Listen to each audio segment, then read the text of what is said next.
como se temesse voltar-se para olhar o rosto de Cadife e terminar se apaixonando por ela. Será que estava mesmo apaixonado pela irmã mais velha?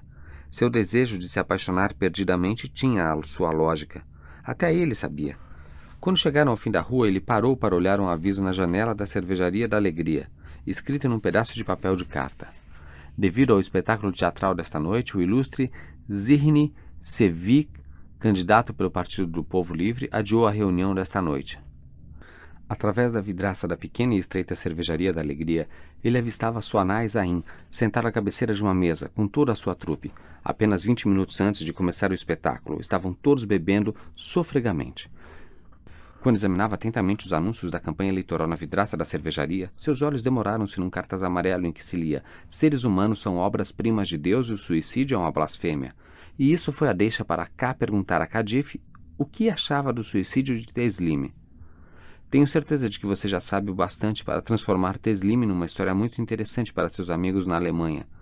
Para não falar da imprensa de Istambul, disse ela, ligeiramente aborrecida. Acabo de chegar a Kars, disse K. Mesmo que venha entender como as coisas funcionam aqui, estou começando a achar que nunca conseguirei explicar para ninguém de fora. Fico de coração apertado quando vejo a condição precária de vida dessas pessoas e seu sofrimento desnecessário. As únicas pessoas que se preocupam com o sofrimento desnecessário são os ateus, que nunca sofreram nada, disse Cadife. Porque, afinal de contas, basta o menor incômodo para que os ateus entendam que não podem mais suportar a vida sem fé, e a próxima coisa que se fica sabendo é que eles voltaram ao aprisco. Mas o sofrimento de Teslime era tão grande que ela abandonou o rebanho e se suicidou, disse K, a quem a bebida tinha tornado rebelde. Bem, Teslime realmente se matou.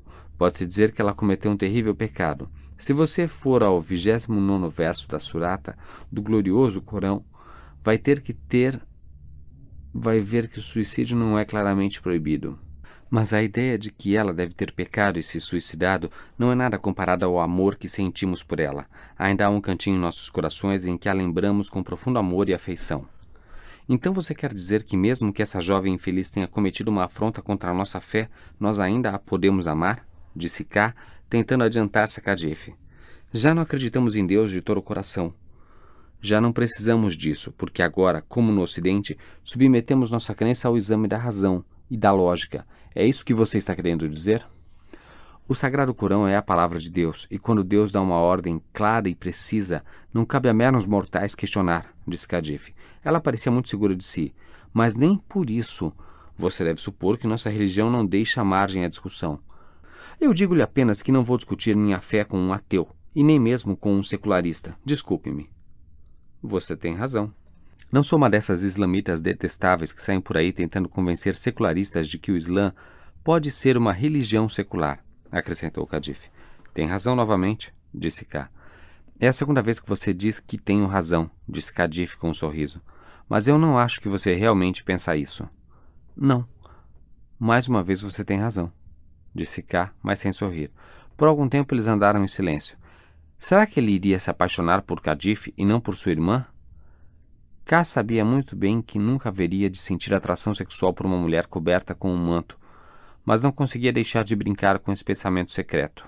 Quando eles se juntaram à multidão da avenida Karadag, K dirigiu a conversa para sua poesia, e então, numa mandobra desajeitada, falou que Nessip também era poeta, e perguntou a ela se estava ciente de ter alguns admiradores na escola secundária religiosa que a veneravam sob o nome de Ikram.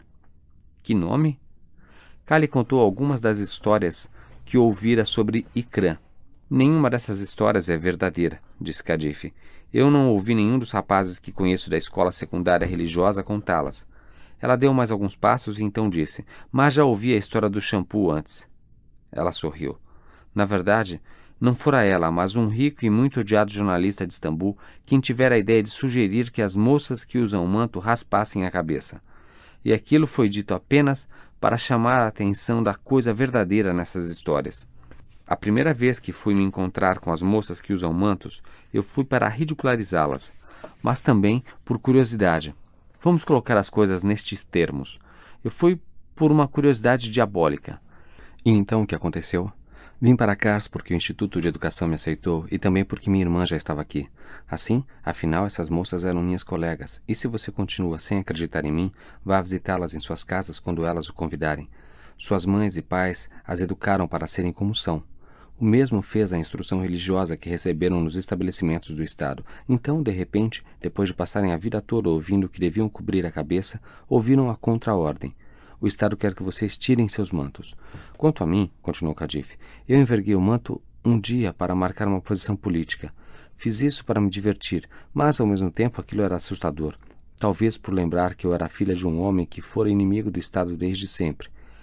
Tenho absoluta certeza de que pretendia usar o manto apenas um dia. Foi um daqueles gestos revolucionários de que a gente ri anos depois, quando relembra os bons velhos tempos em que fazia política. Mas o Estado, a polícia e a imprensa local me bateram tão pesado que eu já não podia considerar aquilo uma brincadeira. Eu tinha me metido numa história e não conseguia mais sair. Eles nos prenderam sob a acusação de organizar uma manifestação ilegal. Quando nos soltaram no dia seguinte, se eu dissesse comigo mesma, esqueça o manto, de qualquer forma eu nunca quis usá-lo mesmo, toda a cidade iria cuspir em meu rosto. Agora percebo que Deus me submeteu a todo esse sofrimento para me ajudar a encontrar o caminho da verdade. Eu também já fui descrente como você. Não me olhe desse jeito. Você me olha como se tivesse pena de mim. Não estou olhando você assim. Sim, está. Não acho que minha situação seja mais risível do que a sua. Tampouco me sinto superior a você. E quero que você saiba disso. O que o seu pai diz disso tudo? Até agora estamos levando. Mas do jeito que as coisas vão, não tenho certeza de quanto tempo ainda podemos aguentar. E isso nos assusta, porque nós gostamos muito um do outro. A princípio, meu pai tinha orgulho de mim. No dia em que fui à escola com a cabeça coberta, ele agiu como se eu tivesse descoberto uma nova forma de expressar minha revolta. Ele ficou comigo diante do velho espelho de minha mãe, com moldura de metal, enquanto eu experimentava o manto. E, quando ainda estávamos na frente do espelho, ele me deu um beijo. Embora nunca falássemos muito sobre o caso, uma coisa estava clara. O que eu estava fazendo era válido, não como uma defesa do Islã, mas como um desafio ao Estado. Era como se ele dissesse, minha filha está agindo bem, mas no fundo ele estava tão assustado quanto eu. Percebi que ele estava assustado quando me jogaram na cadeia e sabia que ele se sentia culpado. Ele insistiu que a polícia política não se preocupava comigo, mas ainda estava de olho nele. Nos velhos tempos, o MIT mantinha arquivos sobre esquerdistas e democratas, mas agora estava mais interessado nos islamitas. E assim, você pode imaginar por que ele via isso como a mesma velha arma sendo apontada agora para sua filha. E foi ainda mais difícil quando comecei a levar mais a sério a minha posição. Meu pai fazia todo o possível para me ajudar a cada passo, mas era muito difícil para ele. Você sabe como às vezes são as pessoas mais velhas. Por mais que haja barulho na casa, por mais que o fogão crepite, por mais alto que a mulher se queixe, por mais que os gonzos da porta arranjam, o que quer que lhes chegue aos ouvidos, elas não escutam. Bem, assim é meu pai quando se trata da questão do manto. Se uma dessas moças vem à minha casa, ele, às vezes, encarna o ateu mau caráter, mas logo se põe a incitá-las a enfrentar o Estado.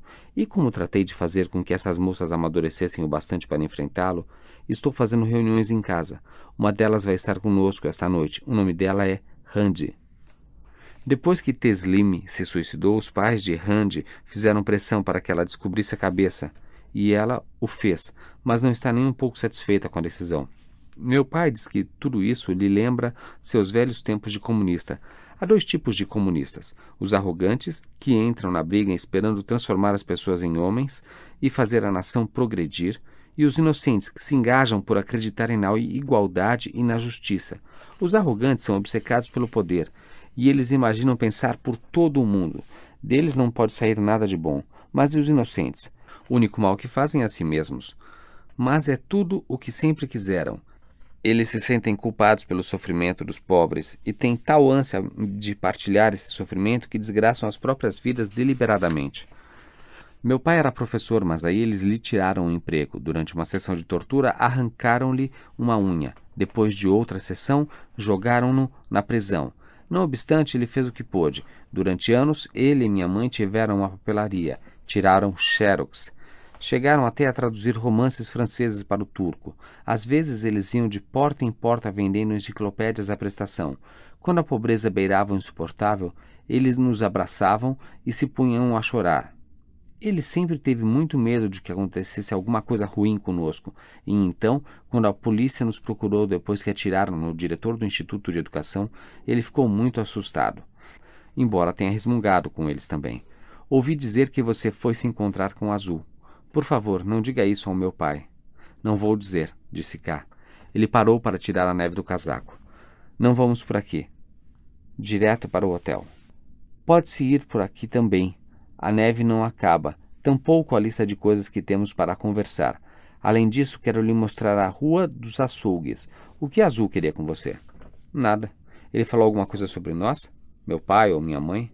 Cá viu uma expressão de ansiedade no rosto de Kadif. Não me lembro, disse ele. Todos têm medo de... Medo dele. Nós também. Estes são os açougues mais famosos da cidade. Como seu pai passa os dias? Perguntou K. Alguma vez ele sai de casa, do hotel? É ele quem administra o hotel. Ele dá as ordens à governanta, à faxineira, à lavadeira, aos ajudantes de garçom. Minha irmã e eu ajudamos, mas meu pai quase nunca sai de casa. Qual é seu signo? Gêmeos, disse K. Disse que os geminianos contam muitas mentiras, mas não estou tão certo disso. Você quer dizer que não está bem certo se os geminianos contam mentiras ou se você conta? Se você acredita em astrologia, deve ser capaz de imaginar por que o dia de hoje é tão importante para mim. Sim, minha irmã me contou. Hoje você escreveu um poema para ela. Sua irmã lhe conta tudo? Aqui nós temos duas diversões. Falamos sobre tudo o que nos acontece e vemos televisão. E até conversamos enquanto vemos televisão. E enquanto conversamos, vemos televisão também. Minha irmã é muito bonita, você não acha? Sim, ela é muito bonita, disse K num tom reverente. Mas você também é bonita, acrescentou ele delicadamente. E agora você vai contar isso para ela também? Não, não vou. Não vou contar para ela. Vamos ter esse segredo para partilhar. É a melhor maneira de iniciar uma amizade. E ela sacudiu a neve que se acumulara em sua comprida capa de chuva roxa. Como você escreve poemas? A conversa durante o jantar versou sobre amor, mantos e suicídio. Eles viram uma multidão movendo-se confusamente na frente do Teatro Nacional. O espetáculo ia começar dentro de poucos minutos. A nevasca incessante parecia não ter assustado ninguém, ou talvez tivesse levado as pessoas a concluir que, com tanta coisa dando errado, elas deviam aproveitar aquela oportunidade para passar uma noite agradável.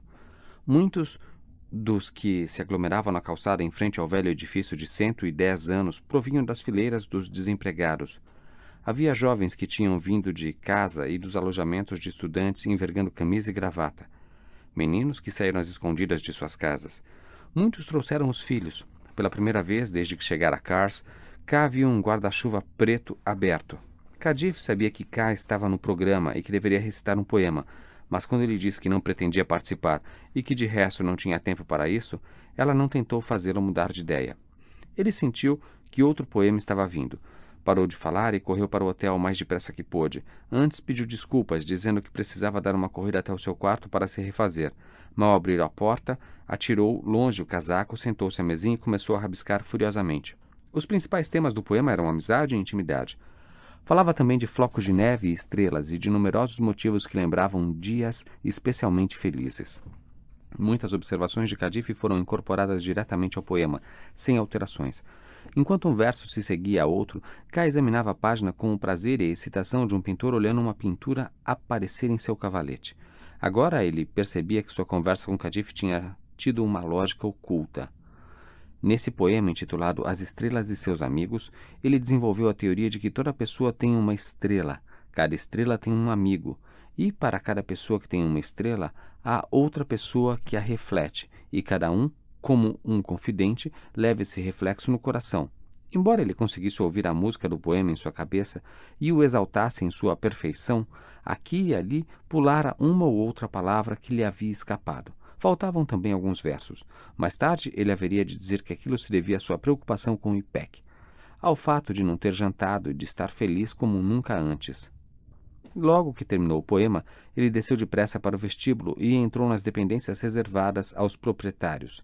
Sentado a uma mesa fartamente servida no meio de uma sala espaçosa, com o pé direito alto, rodeado por suas filhas, Kadif e Ipek, estava Turgut Bey. Havia também uma terceira jovem sentada a um lado. Cobria-lhe a cabeça um elegante manto roxo, e K logo concluiu que aquela devia ser Hande, a amiga de Kadif. Do outro lado da mesa, em frente a ela, estava Serdar Bey, o jornalista. Ele parecia bastante à vontade naquele grupo, enquanto lançava um olhar a cada um dos pratos da mesa. Que estranha e bela desordem! E observava a criada curda, Zahid, que se movia lépida e graciosa entre a sala e a cozinha. Ele imaginou que Turgut Bey e suas filhas costumavam passar longas noites àquela mesa. Estive pensando em você o dia inteiro, e o dia inteiro fiquei preocupado com você, disse Turgut Bey. Por que chegou tão tarde? Ele se pôs de pé e se inclinou para abraçar K, de tal maneira que este pensou que o homem ia chorar. Coisas terríveis podem acontecer a qualquer momento, disse ele com um ar trágico. K se sentou no lugar que Turgut Bey lhe indicara, à sua frente, na outra ponta da mesa. A criada lhe serviu uma tigela de sopa de lentilhas, que ele tomou com avidez.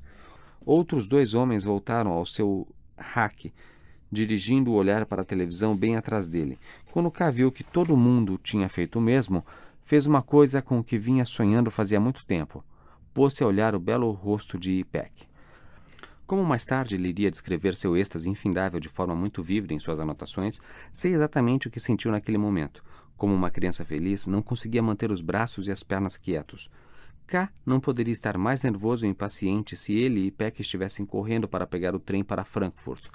Olhou para a mesa de trabalho de Turgut Bey, com pilhas de livros, jornais, recibos, livros de registro do hotel, e enquanto fitava o círculo projetado pela lâmpada embaixo do abajur, evocou a visão de outro círculo de luz em sua própria mesa de trabalho, num escritório que ele iria partilhar com Ipek quando voltasse para viver feliz com ela em Frankfurt. Naquele mesmo instante, viu que os olhos de Kadif estavam pousados nele. Ao cruzar seu olhar, K pensou ter visto um lampejo de ciúme perpassar-lhe o rosto, que não era tão belo quanto o da irmã, mas ela procurou escondê-lo com um sorriso de cumplicidade. Seus companheiros de jantar permaneciam hipnotizados pela televisão. Mesmo no calor da conversa, eles continuavam a assistir com o rabo do olho. A transmissão ao vivo do Teatro Nacional tinha começado. O alto e magro mestre de cerimônias, zanzando de um lado para o outro do palco, era um dos atores que K vira quando desceu do ônibus na noite anterior. Não havia muito que eles estavam assistindo quando Turgut Bey pegou o controle remoto e mudou de canal. Por muito tempo ficaram olhando uma imagem indistinta, cheia de pontinhos brancos. Eles não tinham ideia do que estavam vendo, mas parecia ser em preto e branco.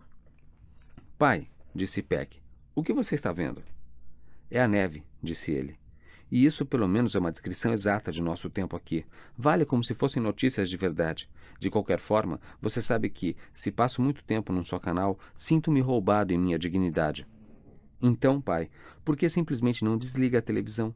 Há uma outra coisa que está se passando aqui que nos priva a todos de nossa dignidade. Bem, conte ao nosso convidado o que aconteceu, disse o pai, parecendo um pouco intimidado. Fico intimidado pelo fato de ele não saber. Também me sinto assim, disse Rand. Havia uma raiva em seus belos olhos negros. Por um instante todos ficaram em silêncio. Por que você não conta a história, Rand? Disse Kadif. Não há nada de que se envergonhar. Não, não é verdade. Há muito de que se envergonhar, e é por isso que quero falar sobre ela, disse Rand. Seus grandes olhos brilharam com uma alegria estranha. Ela sorriu como recordando um momento feliz e disse, faz exatamente 40 dias que nossa amiga Teslime se suicidou. De todas as moças de nosso grupo, Teslime era a mais dedicada à luta pela religião e pela palavra de Deus. Para ela, o manto não era apenas um símbolo do amor a Deus, ele também proclamava sua fé e defendia sua honra. Nenhuma de nós jamais poderia imaginar que ela iria se matar. Apesar da pressão que sofria na escola e em casa para que se descobrisse, seu pai e seus professores não lhe davam trégua. Teslime resistia bravamente. Ela estava para ser expulsa da escola em seu 3º ano de estudos, já perto de se formar. Então, um dia, seu pai foi procurado por gente da polícia. Disseram-lhe que, se ele não mandasse a filha para a escola sem um manto na cabeça, eles fechariam sua mercearia e o expulsariam de Kars. O pai a ameaçou de expulsar de casa e, quando essa tática falhou, ele começou a negociar o casamento dela com um policial de 45 anos que perdera a mulher. As coisas tinham chegado a um ponto que o policial vinha à loja trazendo flores. Teslime ficou tão revoltada com aquele viúvo de olhos cinza, como ela própria nos contou, que estava pensando em descobrir a cabeça, se isso a pudesse livrar daquele casamento. Mas ela simplesmente não conseguia tirar o manto. Algumas de nós concordaram que ela devia descobrir a cabeça para evitar se casar com o viúvo de olhos cinza. E algumas de nós dissemos, por que você não ameaça seu pai com o suicídio? Eu fui uma das que mais a incentivaram a isso.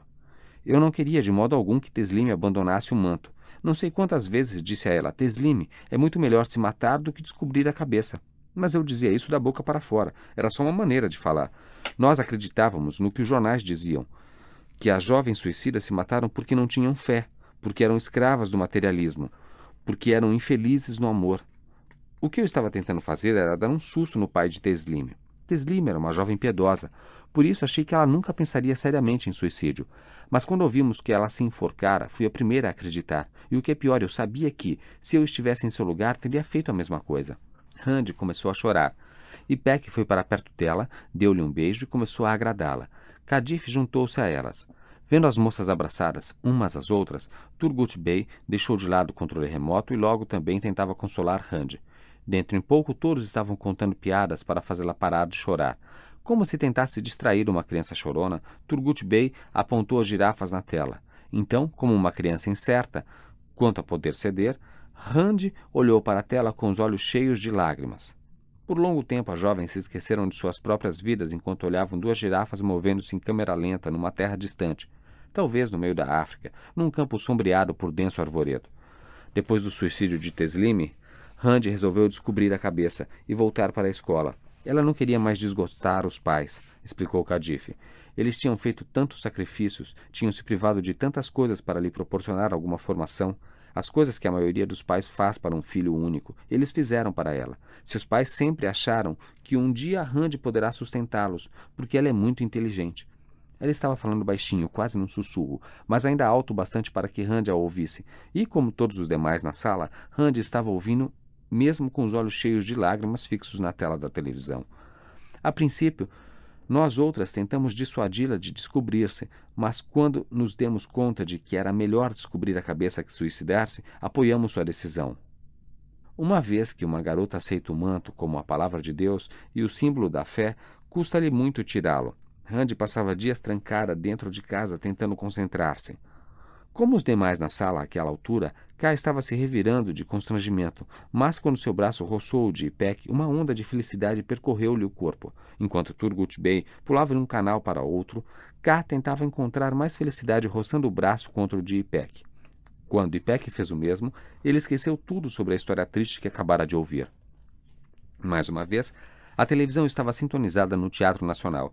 O homem alto e magro estava dizendo quanto se sentia orgulhoso por participar da primeira transmissão ao vivo de Cars e anunciou a programação da noite, prometendo fenomenais interpretações das melhores histórias do mundo, as confissões secretas de um goleiro turco famoso, revelações chocantes que cobririam de vergonha nossa história política, cenas inesquecíveis de Shakespeare e Victor Hugo, desventuras amorosas, as maiores e mais brilhantes estrelas do cinema e do teatro turcos, além de piadas, canções e surpresas sensacionais. K ouviu a descrição que faziam dele como nosso maior poeta que voltou ao país na surdina depois de muitos anos. E Peck pegou a mão de K por baixo da mesa. Eu entendo que você não queira tomar parte no programa, disse Turgut Bey. Estou muito feliz aqui, senhor. Muito feliz mesmo, disse K, encostando o braço contra o de Peck ainda com mais força.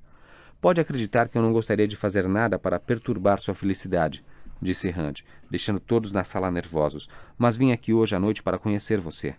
Não li nenhum livro seu, mas para mim basta que você seja um poeta e tenha estado em lugares como a Alemanha. Você se importa se eu lhe perguntar se escreveu poemas ultimamente? Muitos poemas me ocorreram desde que cheguei a Kars, disse K.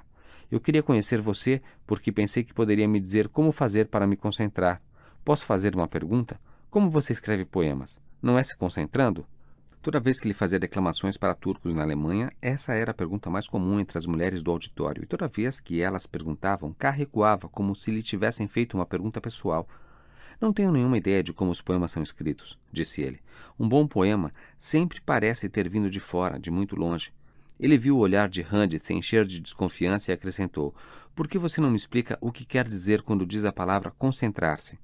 Eu tento o dia inteiro, mas não consigo evocar a visão de mim mesma sem um manto na cabeça. Em vez disso, fico vendo todas as coisas que quero esquecer.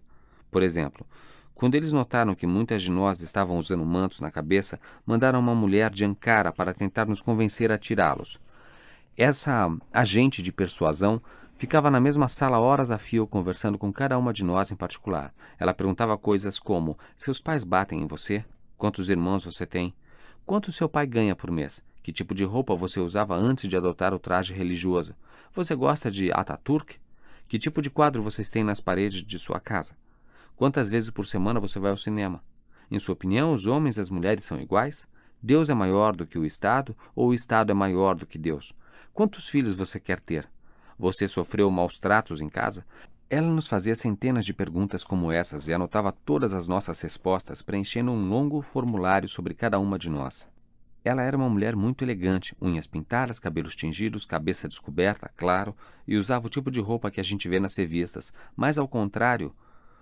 Bom, não é ao contrário. Ao mesmo tempo, ela era, como dizer, simples. Ainda que algumas perguntas suas nos fizessem chorar, nós gostávamos dela. Nós até torcíamos para que as ruas sujas de Cars não lhe causassem muitos problemas. Depois comecei a vê-la em meus sonhos. A princípio eu não prestava muita atenção neles, mas agora, sempre que tento imaginar-me andando por entre a multidão com os cabelos flutuando à minha volta, vejo-me como a agente de persuasão. Nos olhos de minha mente, sou tão elegante quanto ela, usando salto alto e vestidos ainda mais curtos que os dela, e os homens me olham com interesse. Acho isso agradável e, ao mesmo tempo, muito vergonhoso. Randy, você não precisa falar de sua vergonha, a menos que queira, disse Cardiff. Não, vou falar sobre ela. Ainda que eu sinta vergonha em meus sonhos, isso não significa que tenho vergonha dos meus sonhos. Mesmo que eu descubra a cabeça, não acho que vou me tornar o tipo de mulher que flerta com homens ou que só consegue pensar em sexo. Afinal de contas, quando eu tirar meu manto, não estarei fazendo isso de livre e espontânea vontade. Ainda assim, sei que as pessoas podem ser dominadas por desejos sexuais, mesmo quando fazem alguma coisa sem convicção e mesmo sem querer. Há uma coisa que todos os homens e mulheres têm em comum. Todos nós pecamos em nossos sonhos com pessoas que nem remotamente nos interessariam quando acordados. Não é verdade? Agora basta, Randy, disse Cardiff. Mas não é? Não, não é, disse Cardiff. Ela se voltou para cá. 2 anos antes de tudo isso acontecer, Randy estava noiva de um adolescente curdo muito bonito, mas o pobre rapaz se meteu em política e o mataram. Isso não tem nada a ver com a minha relutância em descobrir a cabeça, disse Randy com raiva. A verdadeira razão é que não consigo me concentrar, não consigo me imaginar sem um manto na cabeça. Sempre que tento me concentrar, ou me torno uma estranha má como a agente de persuasão, ou uma mulher que não consegue parar de pensar em sexo. Se eu conseguisse fechar os olhos só uma vez e imaginar-me passando de cabeça descoberta pelos portões da escola, andando no corredor e entrando em minha classe, eu encontraria forças para ir até o fim e então, se Deus quisesse, eu estaria livre. Eu teria tirado o manto de livre e espontânea vontade, e não porque a polícia me obrigou, mas por enquanto eu simplesmente não consigo me concentrar, não consigo me obrigar a imaginar esse momento. Então pare de dar tanta importância a esse momento, disse Cardiff. Ainda que você tropece aqui e ali, você ainda será a querida Randy. Não, não serei, disse Randy. É isso que mais me angustia desde que abandonei você e decidi descobrir a cabeça. Saber que você me despreza. Ela se voltou para cá.